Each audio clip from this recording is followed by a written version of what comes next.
Muito bem, estamos iniciando mais um programa TV Med e hoje estamos aqui na Faculdade de Medicina do ABC, no seu hospital de ensino, o antigo Hospital Anchieta. Estamos visitando o serviço de urologia da faculdade, em que presta um serviço importante à população do ABC. E contamos com o serviço de urologia, ele conta com uma equipe de profissionais, principalmente em área cirúrgica. Estamos aqui com a presença do Dr. Carlos, que é o professor assistente da cadeira e chefe da enfermaria de urologia. Muito bem, Dr. Carlos, seja bem-vindo ao nosso programa TV Med e nós estamos visitando hoje aqui a sua unidade e o nosso objetivo dessa visita, principalmente, é que a gente possa conhecer um pouco a respeito da litotripsia. Mas, independente da indicação da litotripsia, nós gostaríamos de conhecer um pouco o funcionamento do departamento de urologia e os pacientes que estão vindo procurar o serviço de litotripsia. Muito bem. A Faculdade de Medicina do ABC, ela é uma instituição que é gerida pelas prefeituras dos municípios do ABC, né? Santo André, São Bernardo e São Caetano.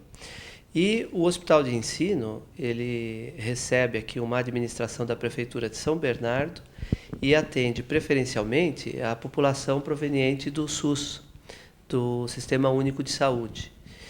E aqui no Hospital Anchieta é onde a gente presta essa assistência à população. Nós temos a unidade da Faculdade de Medicina, onde são dadas aulas para os alunos de 1º a 4º ano.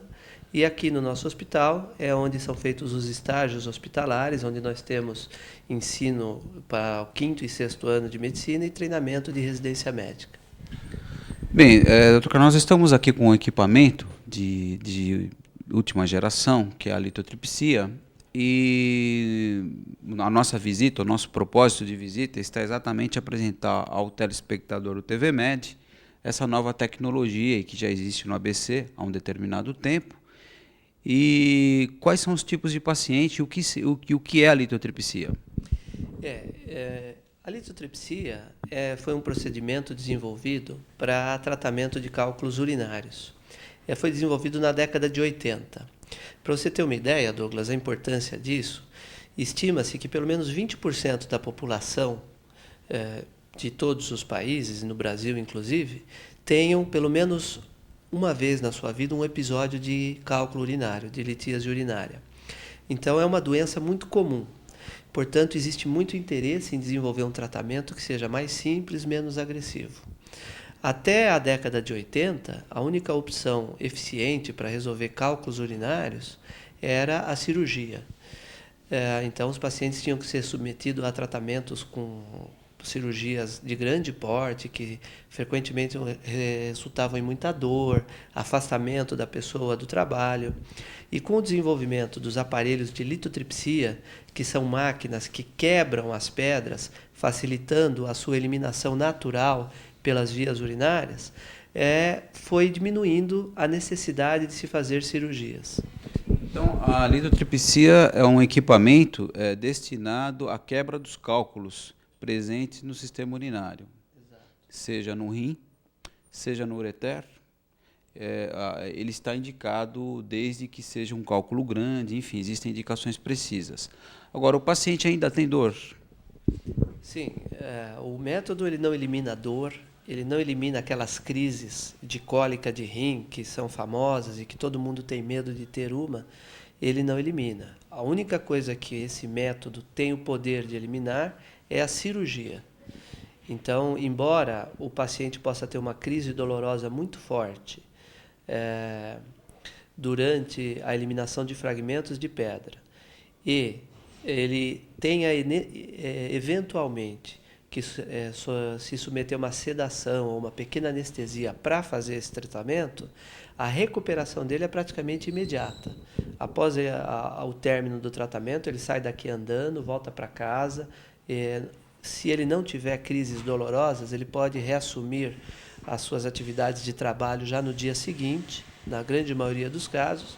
Então, quando comparado isso com a evolução de uma cirurgia, realmente o avanço para o paciente é muito grande, né? Agora, o que consiste o aparelho em si? Qual é o seu funcionamento? Muito bem. O aparelho ele passou por uma série de evoluções. Quando ele foi criado, na década de 80, existia a necessidade de se mergulhar o paciente dentro de uma banheira para que uma onda de choque gerada dentro da água, que se propagasse dentro da água, ela penetra no corpo, se propaga pelo corpo e, através de um método sofisticado de computador, ela fragmenta a pedra. Com a evolução dos equipamentos, foi eliminado a banheira, o aparelho foi compactado. E hoje, através de uma unidade pequena, essa onda de choque que é gerada através do sistema elétrico, dentro de um dispositivo que contém água, ela é conduzida para o corpo do paciente e, ao se transportar, ao caminhar por dentro do corpo, essa energia ela vai ser descarregada aonde está a pedra e ela vai ser quebrada em múltiplos fragmentos.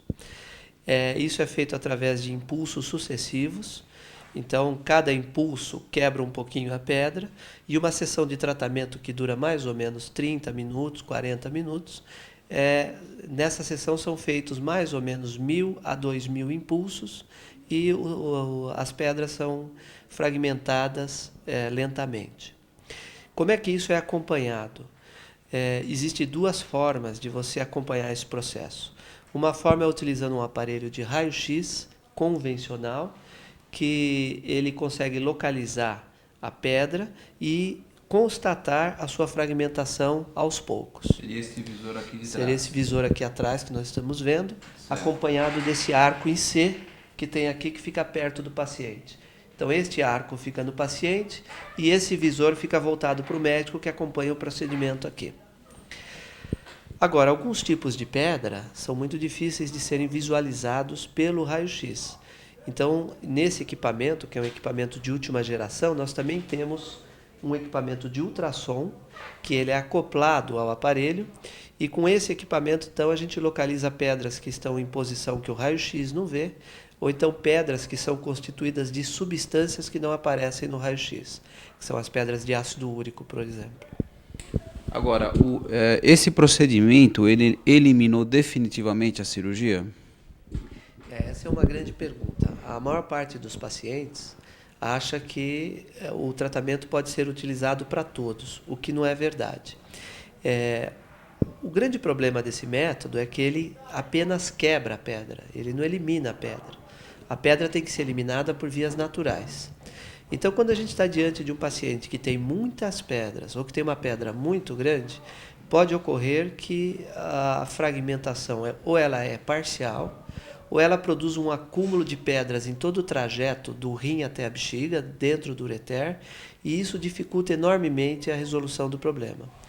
Então, hoje em dia, quando o paciente tem uma situação como essa, pedra muito grande, ou uma grande quantidade de cálculos, geralmente a gente usa outros procedimentos cirúrgicos um pouquinho mais invasivos, não a cirurgia convencional propriamente dita, que é para casos de extrema exceção, mas a gente utiliza métodos endoscópicos, que nós também dispomos aqui no hospital, onde são feitas punções percutâneas, e através dessas punções são fragmentadas com equipamentos de laser ou eletrohidráulicos ou ultrassônicos, e são aspirados os fragmentos.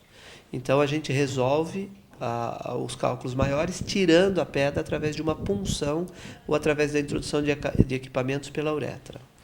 E, se por acaso, após isso, sobrar algum resíduo, aí é complementado com a litotripsia.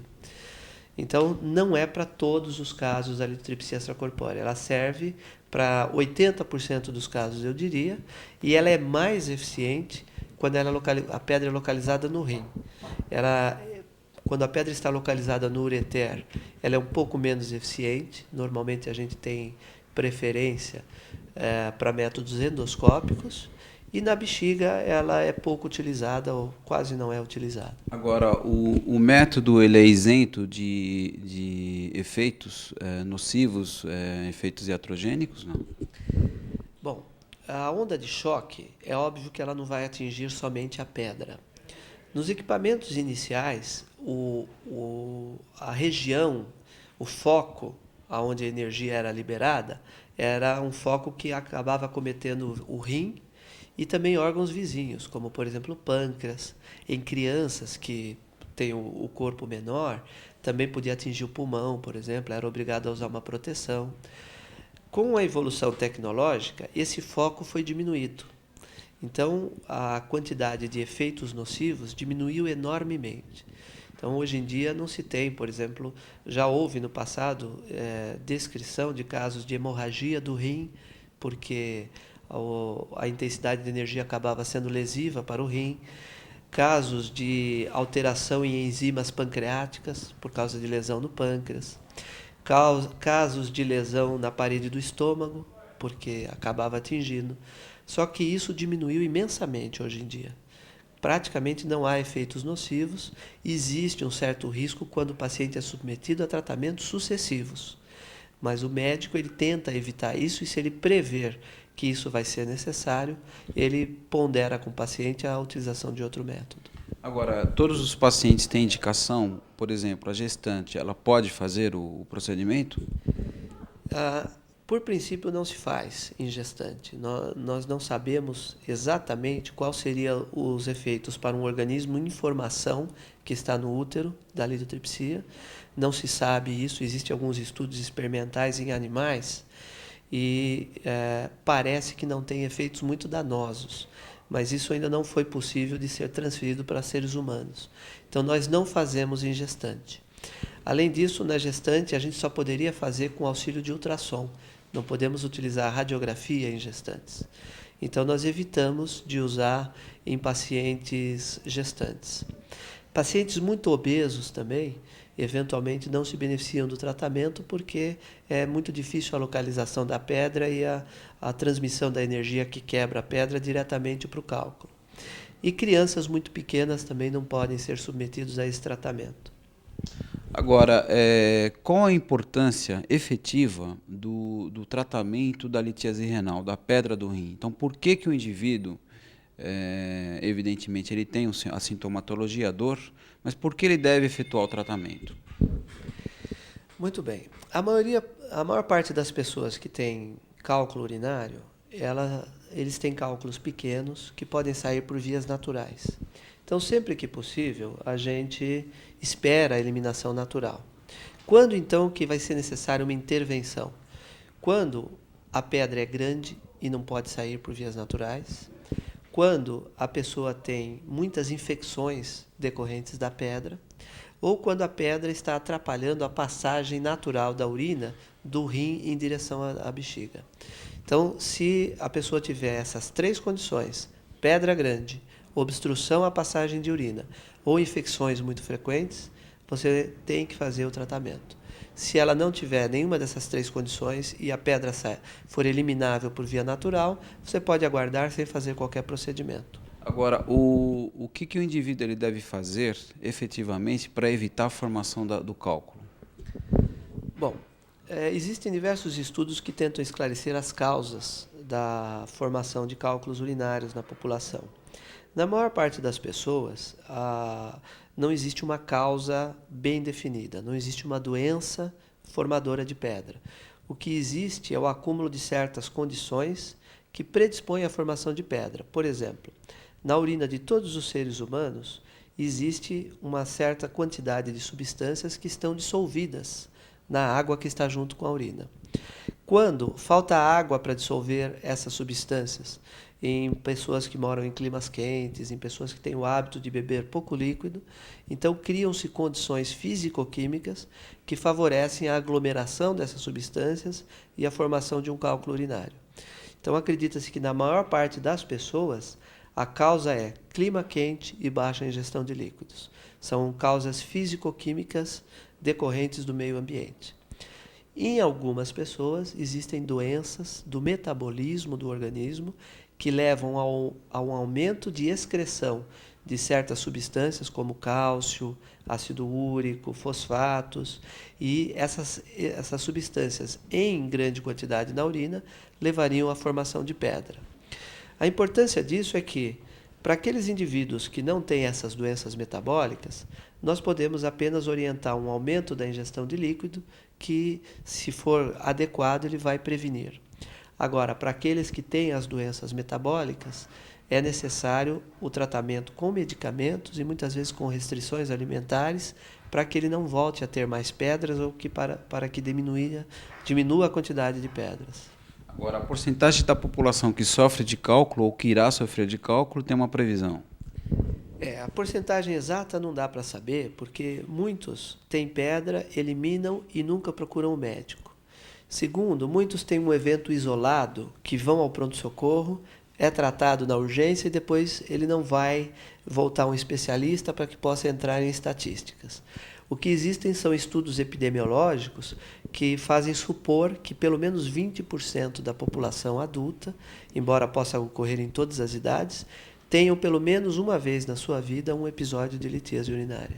Agora, a importância do tratamento é que a presença do cálculo pode levar, por exemplo, a infecção urinária de repetição. Isso, a infecção ou a obstrução da passagem de urina, que é a complicação mais temida.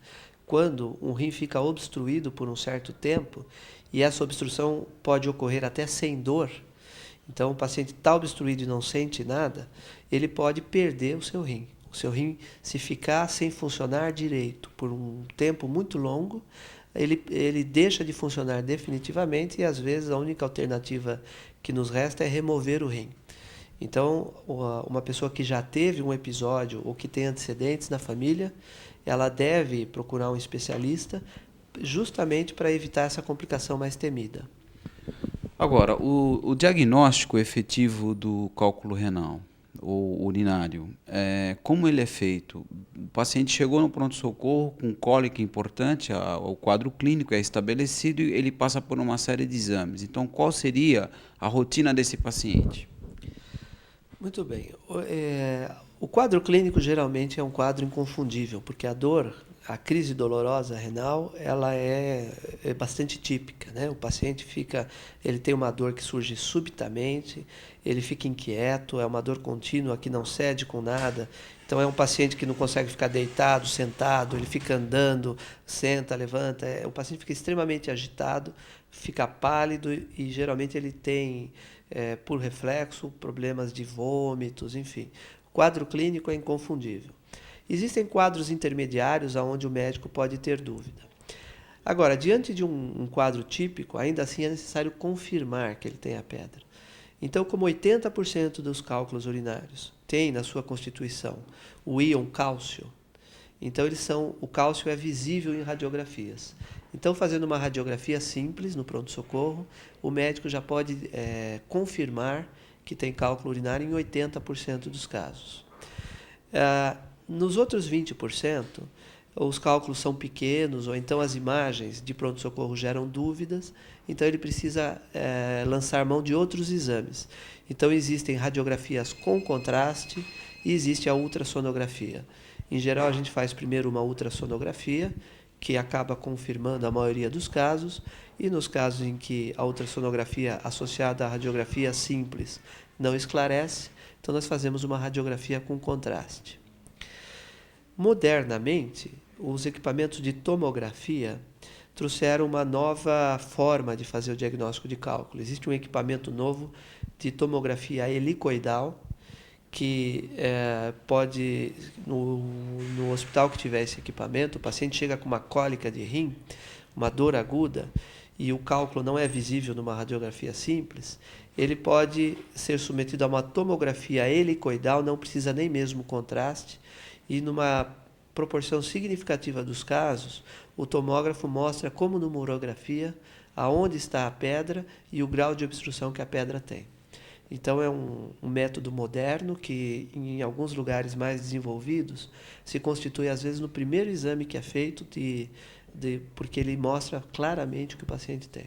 Mas ele acaba substituindo, esses métodos acabam avaliando a função renal, a excreção do rim, se realmente existe obstrução efetiva ou ele só detecta o cálculo?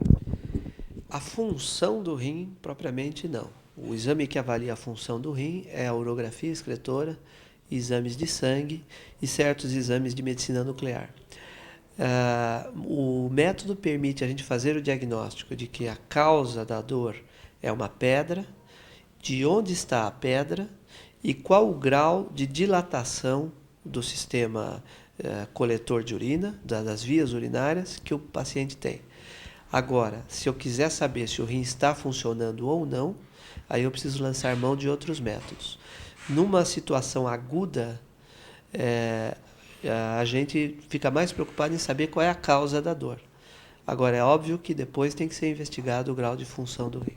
Porque existem, então, os cálculos chamados as situações agudas, que são essas que nós colocamos, e as situações crônicas. Então, referindo às situações crônicas, aquelas pessoas que possuem cálculos múltiplos ou recorrentes, em que elas agora precisam efetivamente fazer um estudo da sua função renal. Mas, independente disso, então, qual seria a efetiva rotina? O raio-x simples, o ultrassom e, eventualmente, a orografia excretora. Exatamente. Essa é a rotina para o quadro agudo. Certo. Para o quadro crônico, eu quero dizer que a maior parte dos indivíduos, eles têm 1 ou 2 episódios apenas. Então, inicialmente, após fazer o diagnóstico e resolver esse cálculo que foi diagnosticado agora, o paciente vai passar por um período de observação inicial. Se com a observação, com o passar do tempo, 6 meses, 1 ano, ele mostrar que está produzindo pedras numa frequência muito grande, então ele vai passar por uma investigação laboratorial para tentar determinar a causa e por uma monitorização da função renal. As situações mais graves ocorrem com os indivíduos que não mantêm assistência médica, ou porque não vão ao médico ou porque não têm acesso. Porque esses indivíduos podem, eventualmente, ter pedra em ambos os rins, ele ter um comprometimento do funcionamento de ambos os rins, e muitas vezes ele pode evoluir para uma perda total da função renal, entrar em programa de diálise e ter que se submeter a um transplante renal com a evolução das coisas.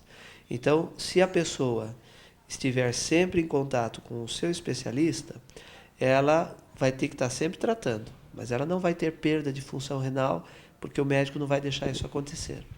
Agora, se a pessoa perder o contato com o médico, a pessoa que forma muitas pedras, ela tem esse risco. Agora, para nós estarmos já finalizando, quais são os locais dentro do sistema urinário que esse cálculo pode impactar ou pode estar presente?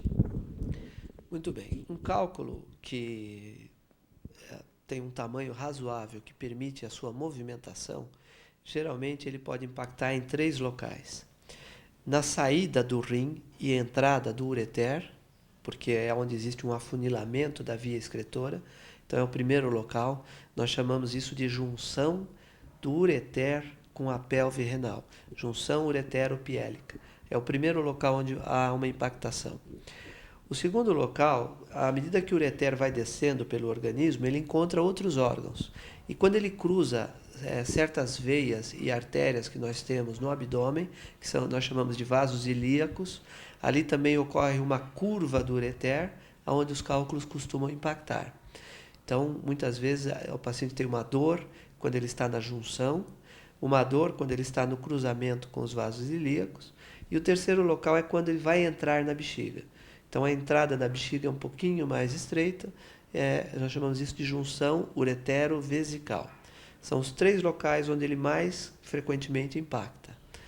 Na prática, pode ocorrer em qualquer ponto, mas esses são os locais mais frequentes.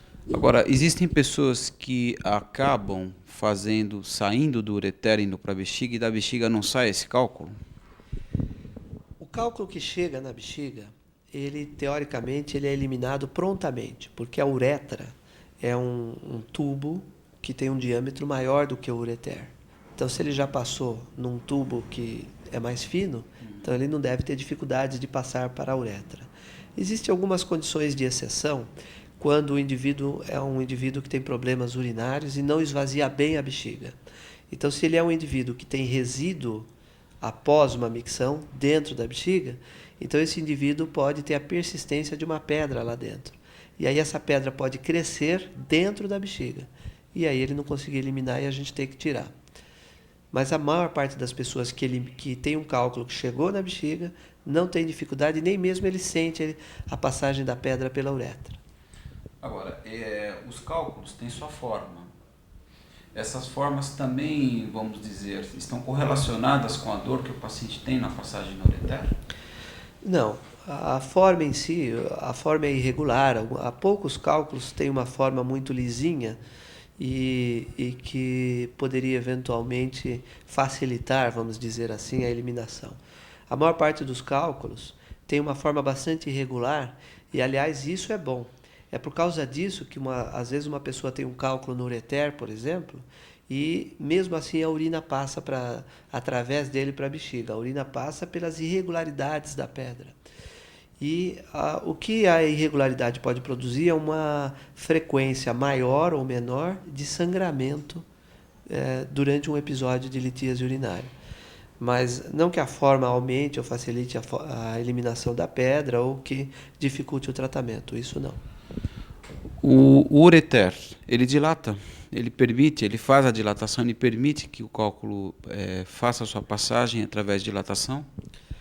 Não, ele só dilata quando o cálculo produz uma obstrução à passagem da urina. Então, a parte que está acima da pedra dilata. O que acredita-se faz o cálculo sair são movimentos naturais do ureter, que nós chamamos de peristaltismo